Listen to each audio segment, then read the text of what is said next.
kukuletea ufunuo, unabii, maarifa ya Mungu na nabii wa ishara Tanzania. Karibu.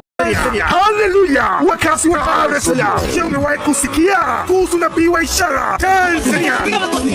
Nabii wa ishara Tanzania wa huduma ya Jesus Miracle Center huponya watu wanaoteswa na nguvu za giza kama vile vichaa, waliopooza miili, wenye vifafa, magonjwa sugu, kufufua wafu, waliotasa na wanapata watoto, kutoa mapepo ya umaskini na madeni na kuwaweka watu huru kabisa. Nini sasa? Fika ujionee mwenyewe na utafunguliwa kabisa na kusahau mateso yako yote. Nabii wa ishara Tanzania wa huduma ya Jesus Miracle Center sasa yuko Mbezi, Dar es Salaam, katika hema la matendo ya miujiza halisi JMC pale Mbezi Maramba Mawili. Wote mnaalikwa Jumapili hii saa 4 asubuhi mpaka mchana. Atafunua kinabii ya mateso yako kwa nguvu ya agano la ukombozi. Utaponywa kabisa. Unangoja nini? Njoo Mbezi kwa nabii wa ishara akufungue, au tupigie simu namba 0715645150. Narudia 0715645150.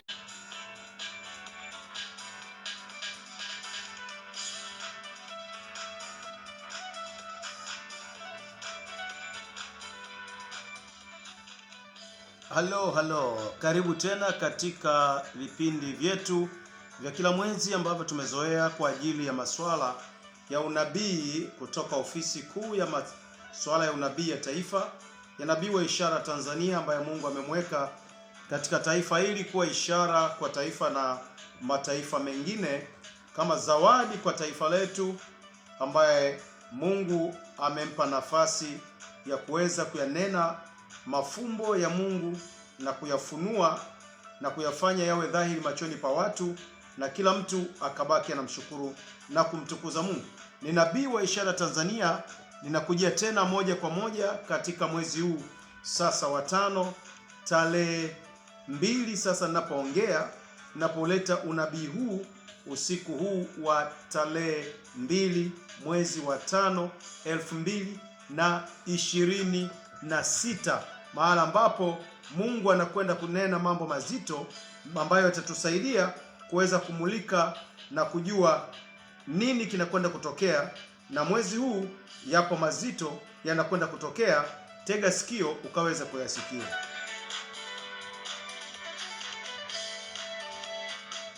Naam, tunakwenda moja kwa moja katika mambo ambayo tunatarajia kuyaona mwezi huu yakitokea kwa namna ya kushangaza.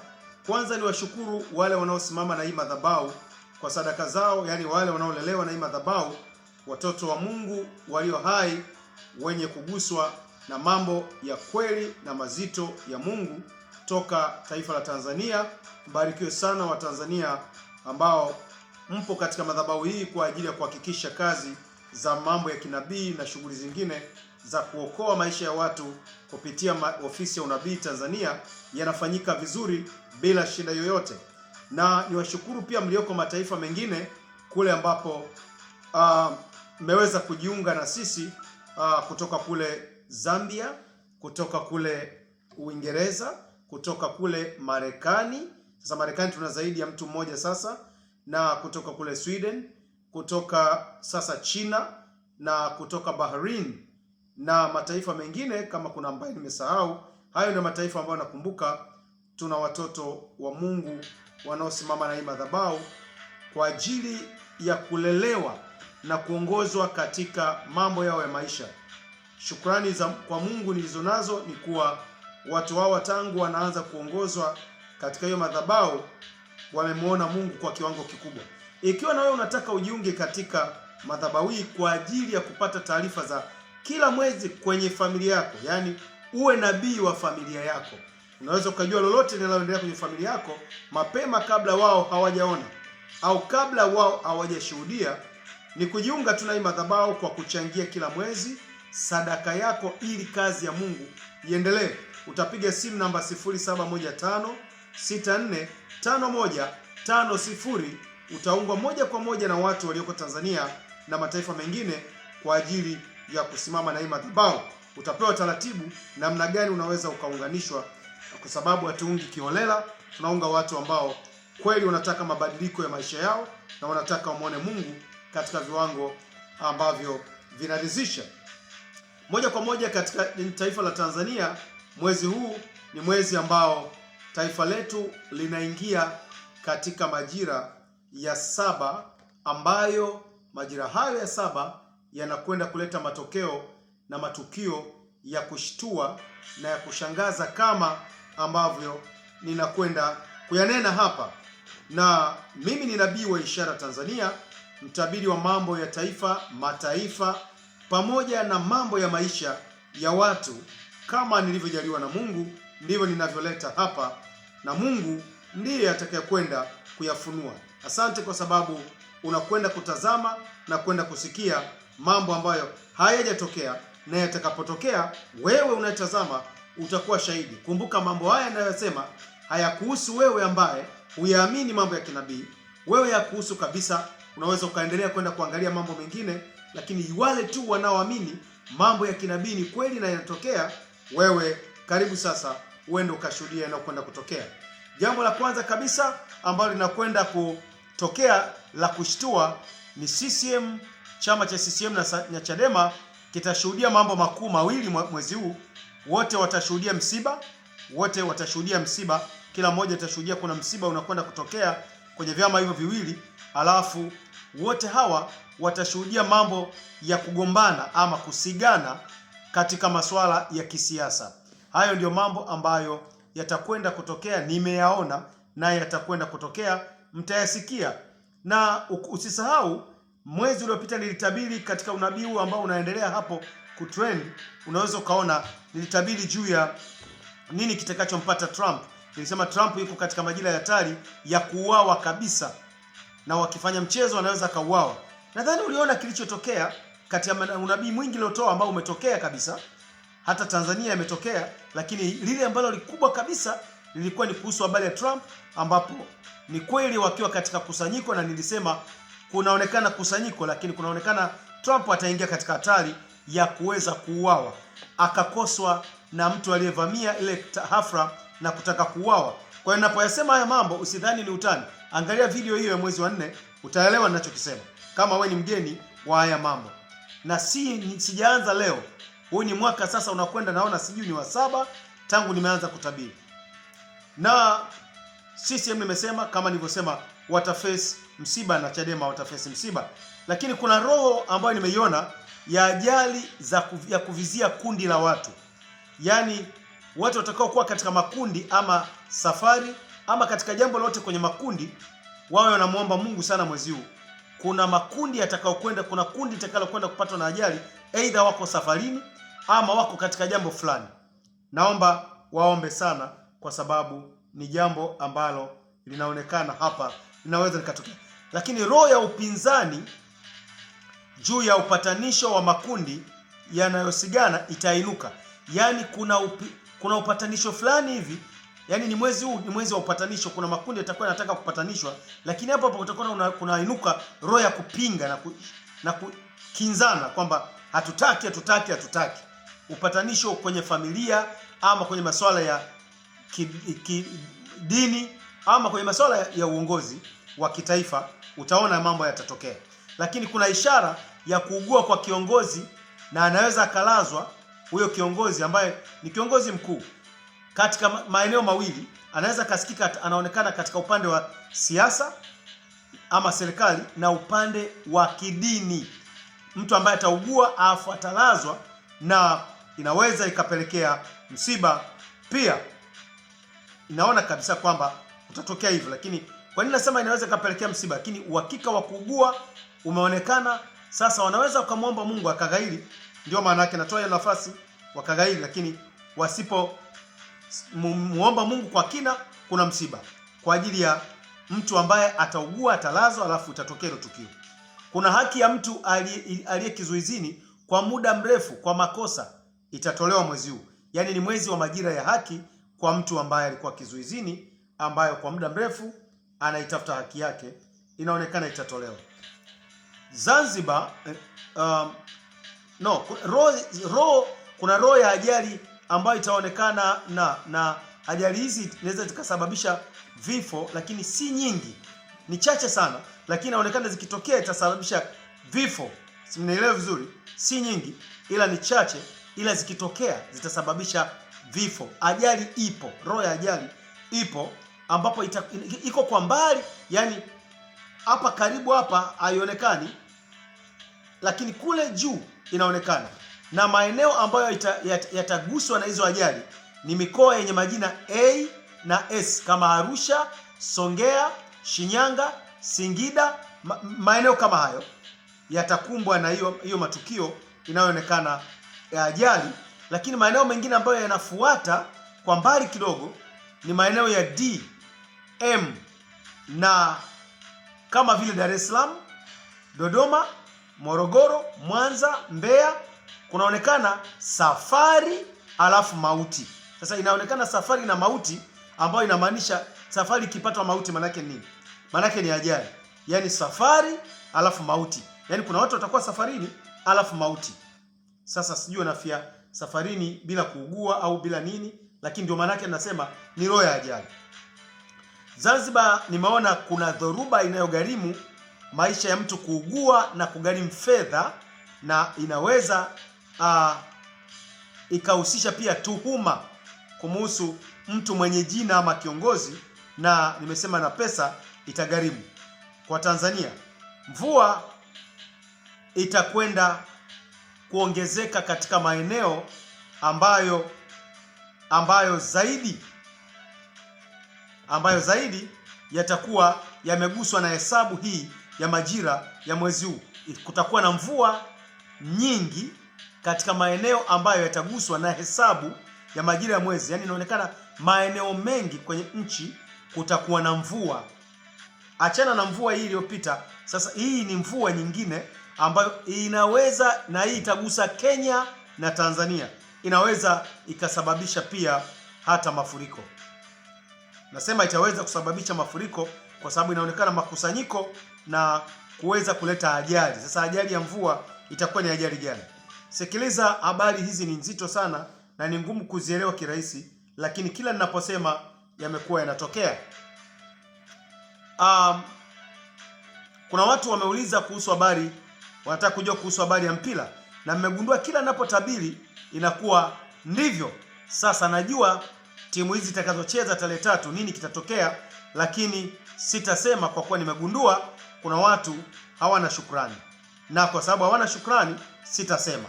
Nitasema tu kwa watu ambao wako katika grupu langu, wao wataelewa, wale kwenye grupu, na wale watakokuwa wanapiga simu kuchangia madhabahu, na watapata taarifa za mpira wao, nani mshindi kati ya Simba na Yanga. Kumbuka, mnafahamu nimeshaonyesha mara nyingi kila ninachotabiri kinatokea. Hata ya juzi mmeona jinsi nilivyotabiri kwamba Simba ndio ina ushindi, ikishindwa imedhulumiwa ama imeuza hilo tukio, na mmeona Simba imeshinda kama mlivyoona pale. Najua kitakachotokea tarehe 3, ila nimeamua sisemi. Nimekatazwa sisemi, Mungu amenikataza nisiseme, kwa kuwa kuna watu wanaochukulia unabii ni kitu cha kawaida sana. Sasa sisemi, nasema haya mengine kwa sababu ni jukumu lilopewa na Mungu kwa taifa. Nchi jirani, Ruto yuko mwezi huu yuko hatarini, ni hatari kubwa kabisa. Naomba ajilinde, alindwe, ni hatari mbaya. Ruto yuko katika hatari. Huyu William Ruto yuko katika hatari mbaya. Hatari mbaya namaanisha kwamba ni hatari ambayo inaweza ikampata akiwa safarini. Haonekani kusafiri sana sana, atakuwa sehemu moja, ila kunaonekana kunaweza kukatokea safari ambayo si lazima sana. Kwa hiyo naomba tu Ruto aweze kuwa katika angalizo la kuweza kujilinda. Si hatari ya kifo, hapana, lakini kunaonekana safari alafu kunaweza kukawa kuna hatari katika safari hiyo. Na mtu ambaye anaonekana hapa kuuguliwa ni nchi ya Uganda. Yenyewe inaonekana mwezi huu kuuguliwa na kufiwa. Yaani nchi ya Uganda kutatokea msiba. What I'm saying is that in Kenya it seems to be spiritually seems to be there is a flood, meaning rain and flood, and the speed of accident in journey when a lot of people are in the car or are gathering somewhere. There will be a accident in Kenya. And Uganda, there is a death. There is a news of death this month, which will occur according to someone who have been seeking. It seems to be sickness and suddenly death. Sickness and suddenly death. This will occur in Uganda. Itatokea Uganda kule. Kifo, msiba ambao mtu ameugua. Yani inaonekana kifo, ugonjwa. Sasa manake ugonjwa na kifo. Lakini mtikisiko wa uongozi kwa Kagame. Kule Rwanda kuna mtikisiko wa uongozi. Kongo kuna kundi linaloondoka eneo fulani la hatari na kwenda eneo jingine. Baadhi ya maeneo yenye herufi ULC Kongo, A na S kule Kongo, bado yatakuwa si salama mwezi huu. Kuna hatari kwenye hayo maeneo. LUC na AS. Mataifa mbalimbali, Irani na Israeli zitapata neema. Nasema Irani na Israeli zitapata neema ya msaada fulani kwa wahitaji, ingawa ndani yake kutakuwa na usaliti unaoweza kuleta hatari ya ghafla, yani ya kushtukiza, yani kama shambulio la kushtukiza. Mnafahamu kama mashambulio, yani katikati ya jambo la furaha alafu kunatokea bomu pu. Irani na Israel, hali hiyo kunaonekana itatokea. Lakini pia Donald Trump wa Marekani anaonekana atakuwa na safari na inamuita hiyo safari, huku akiwa katika hatari kwenye hiyo safari anayokwenda. Atakuwa katika hatari katika hiyo safari. Ni safari lakini kwa mbali kuna hatari katika hiyo safari. Kwa hiyo manake awe makini. What I'm saying that Donald Trump will be in danger, first all will be in journey, in travel, or he will be visited by visitors from some country, and this journey or those visitors will be attached with danger to Trump. So still I insist that Trump must be very careful, and the bodyguards of Trump must be very aware to keep this man safe. That is USA to Trump. As the nation of USA, kwa taifa, nimesema kwa Trump kwa Swahili kwamba atakuwa safarini na hatari mbaya. Lakini USA na UK kutasikika habari mbaya za kifo ama vifo kitakachogusa jamii ama mtu maarufu kwa njia yoyote ile.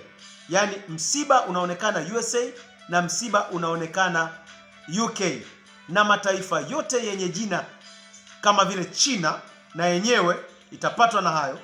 CUL yatakumbwa na matukio ya misiba ambayo kifuatilia mtashangaa yametokea na yanahusika pia na ajali.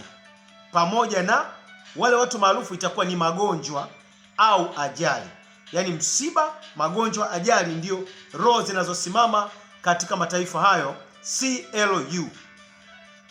Na habari za kumalizia za ulimwengu, kutakuwa kuna matukio ya msiba wa ghafla ambao si wa kuumiza lakini umeambatana na neema. Yani kuna taarifa za neema na msiba wa ghafla katika mataifa. Sijui imekuwaje hilo. Yani inaonekana kuna neema mwezi huu, alafu kuna dhoruba ya anga ambayo itazihatarisha ndege kuwa katika ajali, lakini pia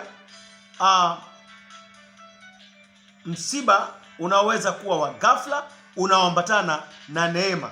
Ingawa huu unaonekana ni mdogo, lakini rais wa Burkina Faso Traore ajiadhari na mwezi huu, ajiadhari na usaliti unaokwenda kujitokeza, ambao usaliti wake huu rais huyu Traore utahusisha na pesa. Yaani kuna pesa itakuwa inahusika ili asalitiwe huyu Traore. Kunaonekana mambo matatu kule kwa Traore. Traore maisha yake yanaonekana yatakuwa yanafuatwa na usaliti, neema na hatari ya usaliti ambayo ni fedha itahusika. Kwa hiyo zitasikika habari za neema ikiwa inampata yeye Traore, mambo mazuri fulani, halafu huku kuna usaliti ndani yake ambao unahusishwa na pesa, yani pesa inahusika katika huo usaliti.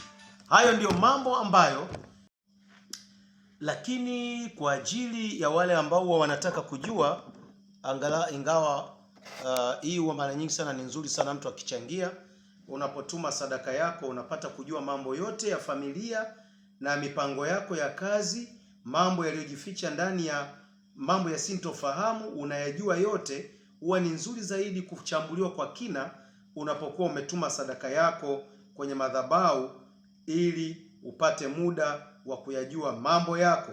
Kumbuka, kutuma sadaka, kutoa sadaka ni hiari, sio kitu cha lazima, sio unalazimishwa. Unaweza kama kuacha usitoe na ukabaki hivyo ulivyo, wala si tatizo, maana hii madhabahu ina watu tu wengi. Ila wewe ambaye unataka kweli kabisa uweze kujua mambo yako na utoke kwenye hali yako ambayo imekuwa sintofahamu, ni vema uweze kufanya hiki. Uhakikishe kwamba una muda unafuatilia hiki ninachosema, maana watu wa majina na herufi hizi, hawa watu wengi wao, sio wote, ila asilimia kubwa kama si 90, asilimia kubwa kama si 90, basi watakwenda kupitia hali hizi. Watu wenye majina CLU, wao watasikia taarifa za kuumiza moyo, kufiwa, kuibiwa, kupoteza na mambo mbalimbali ambayo yanaumiza, na kugombana, hata ikiwezekana mashtaka. CLU wengi wao watapitia hayo. Kama watapata msaada wa kiroho itawatesa sana, tena itawatesa, maana baadhi yao ni misiba. Lakini mwezi huu watu ambao ningependa kuwasaidia wajue, ili kama ni kuomba waombe, ni watu ambao